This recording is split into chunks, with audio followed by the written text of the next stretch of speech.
Good afternoon guys. Time check is 1:09. Ngayon is pupunta kami ng Lucky J Hardware dito na sa San Leonardo guys. So magpapa-install si classmate ng isa pang POS para dalawa na yung yung system niya doon sa hardware. So sasama ko si Bern sa para tulungan niya ako mag-network doon sa hardware. Ay, initan guys, 109. Ang gamit lang namin na motor is Honda Click. Kasi malapit lang. So, matetesting natin yung pagka-IT ni Bern. Actually, basic networking lang naman to. Alright. So, for context, actually, I think mga 3 years or 4 years na yung system na yon. Ngayon lang naisipang i-network ng classmate. Lucky J, guys. Isa sa pinakasikat na hardware dito to sa San Leonardo. So I think this is episode 16. Yung episode 15 ginagawa ko pa. So siguro gagawin ko, ihiwalay yung channel ng mga POS at mga system para maiwalay dun sa camping natin. Okay, so abangan nyo to, alright? Hey guys, nandito na tayo sa Lucky J. Sama ko si Bern. Magagawa tayo ng system dito. Mabilis ang system lang dito. Tara, let's go.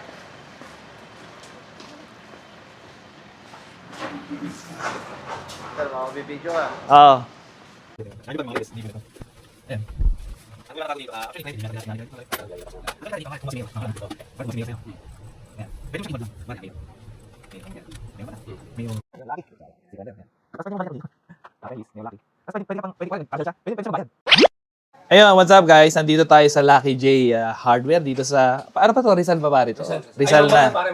So guys, ang ginawa natin dito is nag-update tayo ng system tsaka naglagay tayo ng extra unit sa taas kasi kailangan mag-report ni Mari doon sa taas. So naglagay tayo. Hindi natin mapakita to guys. Pero ito yung mayamang may-ari ng Lucky J guys.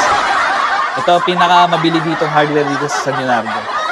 So, ang plano lang namin ngayon is maglalagay pa siya ng unit dun sa harapan para mas mapabilis yung proseso nila. So, yun guys, ganun lang. Quick vlog lang ito. So, hindi ko napapakita yung buong building nila. Baka, syempre, alam mo na, privacy. So, itong unit na lang. So, papakita ko na lang next week guys yung gagawin natin dito. Alright?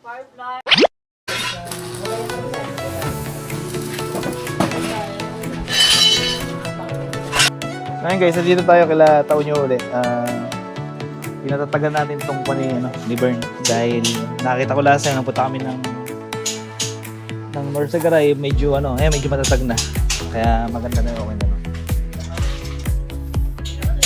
Alright. So ready na ulit sa next camp. Kami. Hey guys, tapos na kami sa agenda for the day. Uwi na kami ng Mallorca. And see you next camp. Alright.